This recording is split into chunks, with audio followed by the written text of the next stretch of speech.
অনুষ্ঠান প্ৰতিষ্ঠানলৈ যিবিলাক আৰ্থিকভাৱে সাহায্য আগবঢ়াইছে। আচৰিত হৈছোঁ, স্থানীয় ৰাইজে মোক কৈছে যে এবছৰ হৈ গ'ল আজিলৈকে সাংসদগৰাকীক আমি এই গাঁও অঞ্চলটো বাদেই আমাৰ গোটেই অঞ্চলটোতে দেখা নাই। মই তেখেতক আমন্ত্ৰণ জনাইছোঁ, অনুগ্ৰহ কৰি আহক। আমাৰ মানুহে কোনো ডনেশ্যন নিবিচাৰে। আমাৰ মানুহবিলাক বৰ স্বাভিমানী। আপুনি নাহিলেও খুব শ্ৰদ্ধা আৰু সন্মান সহকাৰে আপোনাক এখন গামোচা পিন্ধাব ইয়াত। আমাৰ এইটো অতিথিপৰায়ণ সন্মান কৰা আমাৰ ৰাইজ, আৰু তাতে ঐতিহ্যমণ্ডিত যোৰহাট বা আমাৰ তিয়কৰ মানুহখিনিতো অতি অতিথিপৰায়ণ।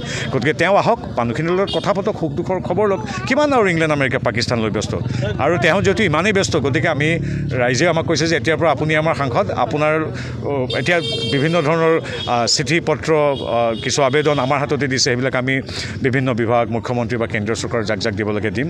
গতিকে সাংসদৰ দায়িত্বটো এতিয়া আমিয়ে পালন কৰিবলগীয়া হৈছে, উপায় নাই। আমাৰ স্থানীয় সাংসদজনটো এতিয়া দেশ বিদেশ ইত্যাদিতে ব্যস্ত। গৌৰৱ গগৈয়ে কয় বিজেপিয়ে এতিয়া তেওঁৰ পৰিয়ালৰ ৰাজনীতি, তেওঁৰ উন্নয়নৰ কামটোতো মই দেখা নাই, যদি কৰিছে খুব ভাল কথা। আৰু পৰিয়ালক লৈ আমি কেতিয়াও কাৰো ব্যস্ত নহয়। সকলোৰ প্ৰতি আমাৰ শুভেচ্ছা আছে। আমাৰ অসমীয়া তথা আমাৰ ভাৰতীয় সংস্কৃতিয়েতো গোটেই বিশ্বখনকে পৰিবাৰ বুলি কয়। তেখেতৰ পৰিয়ালৰ প্ৰতি সদায় শুভেচ্ছা আছে তেখেতৰ। কিন্তু যদিহে এতিয়া ধৰি লওক মোৰে পৰিবাৰ বা আপোনাৰে পৰিবাৰ, কিন্তু আমাৰ পৰিবাৰ যদি পাকিস্তানৰ লগত সংযুক্ত হৈ পৰে, গতিকে অৱধাৰিতভাৱেই ৰাজনীতিৰ সৈতে জড়িত থকা নথকা প্ৰত্যেকগৰাকী অসমীয়াই এটা প্ৰশ্ন উত্থাপন কৰিবই। যদি 4গৰাকী ব্যক্তিৰ ভিতৰত 3গৰাকী বিদেশী হয়, তেওঁৰ পৰা কি নীতি শিক্ষা ল'ব? গতিকে তেনেধৰণৰ পৰিয়ালৰ কথা মানুহে চৰ্চা কৰিবই। 4জনৰ ভিতৰত 3গৰাকী বিদেশী, গতিকে সেই মানুহজনে দেশপ্ৰেমৰ কথা আমাক ক'ব। সেই কথাটো যিকোনো মানুহে পাতিব, কংগ্ৰেছ বিজেপি বুলি নহয়, সকলোৱে পাতিব। যদি কোনোবাই পাকিস্তানৰ পৰা কাৰোবাৰ সহধৰ্মিনী বা সন্তানে দৰমহা লয় বা কাৰোবাৰ খুৰাক দেউতাকে দৰমহা লয়, সেই কথাটো বিজেপি বুলি নহয়, সকলোৱে পাতিব। যদিহে কোনোবাই পাকিস্তানলৈ গৈ বহুদিন কটায়, সেই কথাবিলাকতো পাতিবই। গতিকে কোনো বেয়া পাই লাভ নাই। এতিয়াতো ৰিপুণ বৰাৰ পৰিয়ালৰ কথা পতা নাই ইমান দিনে, ভূপেন বৰাৰ পৰিয়ালৰ বিষয়টো পতা নাই, ৰকিবউদ্দিন আহমেদ বা প্ৰদ্যুৎ বৰদলৈৰ পৰিয়ালৰ কথা পতা নাই। কাৰণ আমি জনাত ৰিপুণ বৰাৰ পৰা ভূপেন বৰালৈকে, প্ৰদ্যুৎ বৰদলৈৰ পৰা ৰকিবউদ্দিন আহমেদলৈকে কোনো পাকিস্তানৰ বেতনভোগী পৰিয়ালৰ সদস্য কোনো নাই। তেওঁলোকৰ 4-5জন সদস্যৰ ভিতৰত গোটেইখিনিয়েই বিদেশী নাগৰিক নহয়। গতিকে তেখেতৰ এটা নকৰিবলগীয়া এটা অদ্ভুত ধৰণৰ নৈতিকতাবিহীন এটা কাম নীতিবিহীন এটা কাম কৰিছে।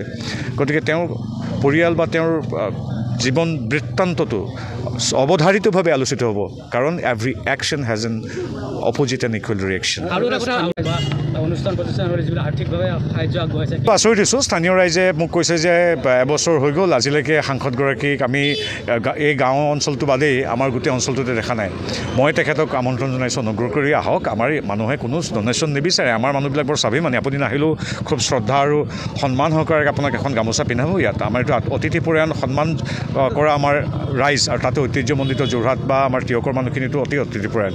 গতিকে তেওঁ আহক, মানুহখিনিৰ লগত কথা পাতক, সুখ দুখৰ খবৰ লওক। কিমান আৰু ইংলেণ্ড আমেৰিকা পাকিস্তানলৈ ব্যস্ত, আৰু তেওঁ যিহেতু ইমানেই ব্যস্ত, গতিকে আমি ৰাইজে আমাক কৈছে যে এতিয়াৰ পৰা আপুনি আমাৰ সাংসদ, আপোনাৰ এতিয়া বিভিন্ন ধৰণৰ চিঠি পত্ৰ কিছু আবেদন আমাৰ হাততে দিছে, সেইবিলাক আমি বিভিন্ন বিভাগ, মুখ্যমন্ত্ৰী বা কেন্দ্ৰীয় চৰকাৰ যাক যাক দিবলৈকে দিম।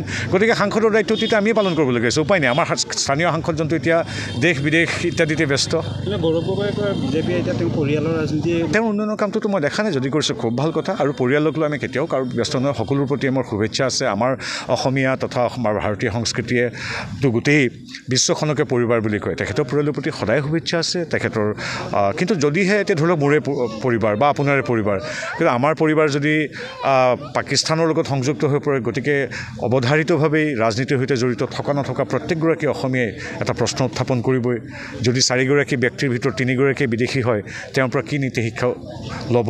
গতিকে তেনেধৰণৰ পৰিয়ালৰ কথা মানুহে চৰ্চা কৰিবই। 4জনৰ ভিতৰত 3গৰাকী বিদেশী, গতিকে সেই মানুহজনে দেশপ্ৰেমৰ কথা আমাক ক'ব। সেই কথাটো যিকোনো মানুহে পাতিব, কংগ্ৰেছ বিজেপি বুলি নহয়, সকলোৱে পাতিব।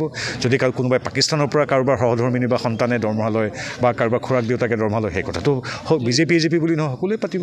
যদিহে কোনোবাই পাকিস্তানলৈ গৈ বহুদিন কটায়, সেই কথাবিলাকতো পাতিবই। গতিকে কোনো বেয়া পাই লাভ নাই।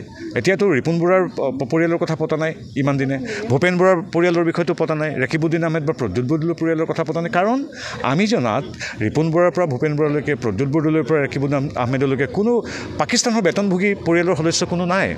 তেওঁলোকৰ 4-5জন সদস্যৰ ভিতৰত গোটেইখিনিয়েই বিদেশী নাগৰিক নহয়। গতিকে তেখেতৰ এটা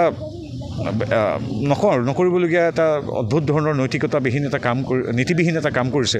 গতিকে তেওঁৰ পৰিয়াল বা তেওঁৰ জীৱন বৃত্তান্তটো অৱধাৰিতভাৱে আলোচিত হ'ব কাৰণ every action has N opposite and equal reaction আৰু এটা কথা যিকোনো খবৰৰ বাবে যোগাযোগ কৰক 7099017330 লগতে 7099017110 নম্বৰত।